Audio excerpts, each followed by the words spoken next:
Quando la realtà supera la fantasia, a volte accadono cose strane, strabilianti ed impensabili.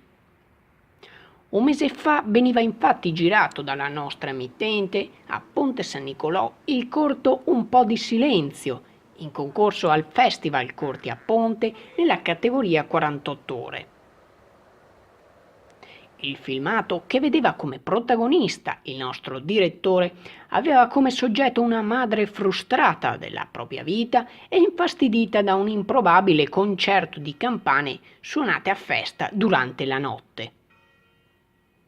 E quindi chissà se qualcuno abbia pensato ad un nostro coinvolgimento quando questa notte tra le 2 e le 2:30 le campane della chiesa di San Basilio a Roncaglia hanno cominciato a suonare a festa.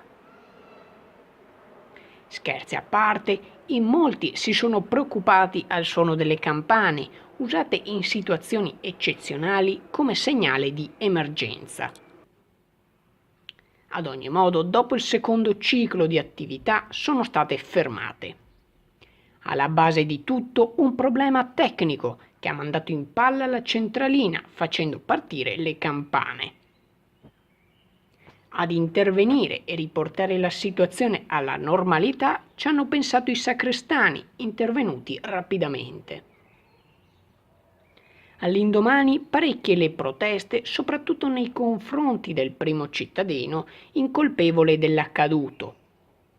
Giunte prontamente in mattinata anche le scuse da parte del consiglio parrocchiale.